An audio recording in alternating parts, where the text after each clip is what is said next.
Es jueves de los usos del poder con el periodista, el maestro Alfonso Zárate. Lo habíamos invitado. Bienvenido, Alfonso, por supuesto, como todos los jueves. Lo hemos convocado, como cada semana, para que colabore con nosotros, con usted, con nosotros. Y lo habíamos convocado a hablar del tema Chiapas, que es toda una historia también. Hay un fondo profundo que no puede tratarse de manera superficial por el conflicto derivado de la lucha entre los cárteles más poderosos del país, los dos más poderosos del país. Pero vamos a dejar momentáneamente de lado este tema, porque ahí está y va a seguir, por desgracia.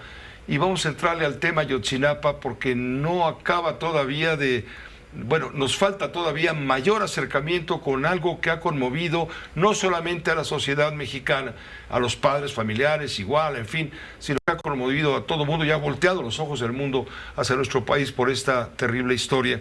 Alfonso, te agradezco mucho que nos acompañes con esto también en tu calidad. Te recibimos como presidente del Grupo Consultor Interdisciplinario GCI, esta firma de estrategia y comunicación política, pero también, claro, por supuesto, como nuestro colaborador.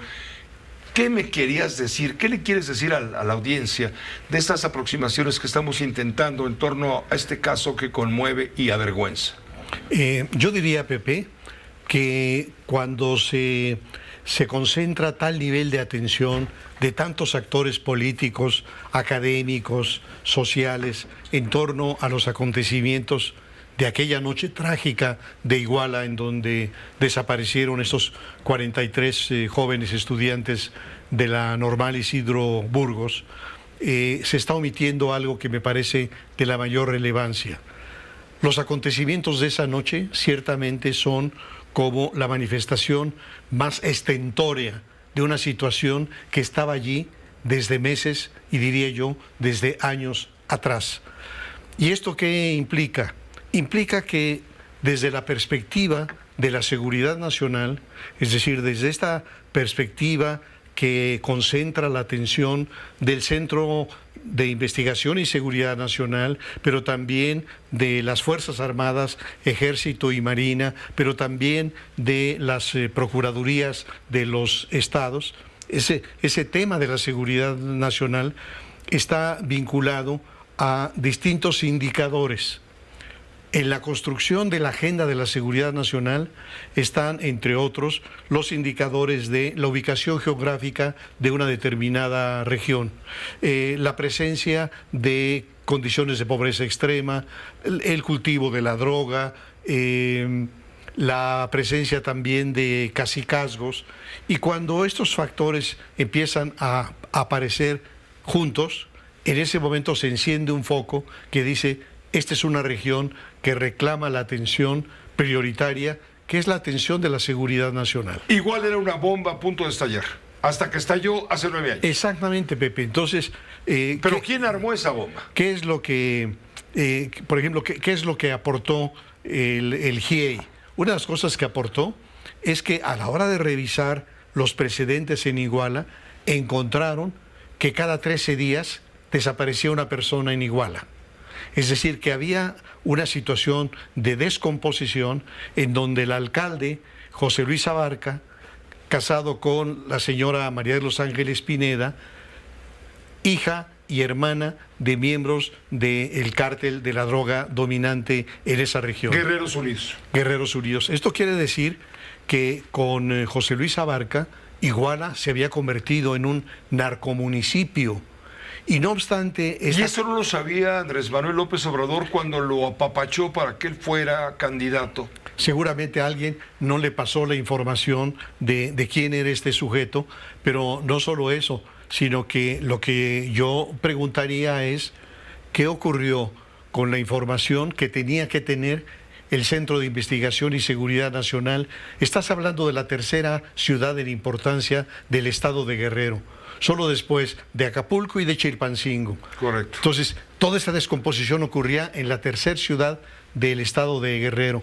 Lo ignoraba la inteligencia civil, lo ignoraba la inteligencia militar, y aquí de nuevo, cuando algunos buscan defender al coronel que estaba a cargo del 27 Batallón, hoy general en prisión, pueden argumentar si estuvo o no en los acontecimientos de esa noche. No, el tema no es solamente ese. El tema es cuáles son... Omar García Harfuch. El caso de Omar García Harfuch, él ha señalado que no estuvo en las juntas. Que no estuvo en las juntas y que no estaba esa noche en Guerrero, que estaba Exacto. en Michoacán.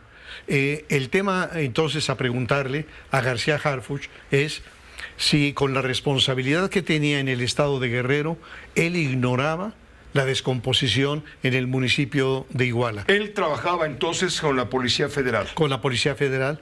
Ahí hay una duda porque los que lo señalan dicen que era el delegado federal, es decir, el delegado de la Policía Federal en el estado de Guerrero. Y él dice que él no era La de eso. García Luna.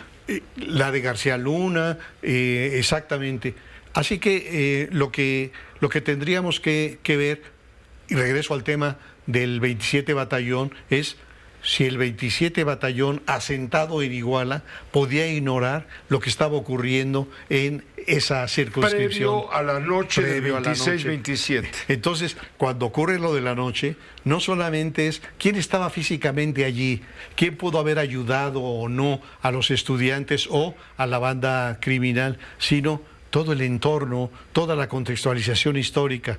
Es cierto que los elementos del 27 Batallón capacitaban a los delincuentes, que les vendían armas, que recibían dinero por la protección. Así que yo creo que hay un error de aproximación al centrarse en esa noche específicamente, sin entender que lo que ocurrió ahí, algo verdaderamente atroz, no se explica sin todo el contexto, toda la contextualización en donde hay importantísimas responsabilidades de la inteligencia civil, de la inteligencia militar, del gobierno del Estado.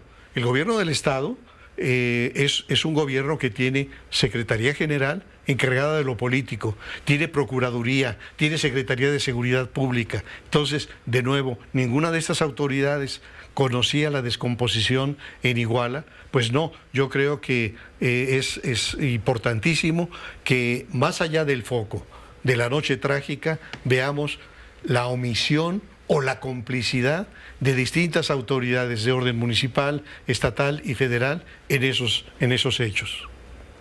¿Hay interés de saber la verdad de lo ocurrido en Ayotzinapa, sí o no?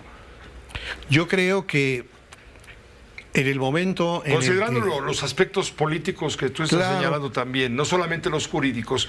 Decía hace un momento el periodista con el que entrevistamos, John, decía, sí, le están dando un sesgo político a lo jurídico. Sí, yo creo, Pepe, que en el momento en que Murillo Karam arma lo que le ofrecen las investigaciones... ¿La verdad histórica? Debe haber llegado con el presidente Peña Nieto. Y casi podría yo apostar que, enfrentado a esa evidencia contundente, el presidente le debe haber dicho, sí, solamente quítame al ejército. ¿Por qué?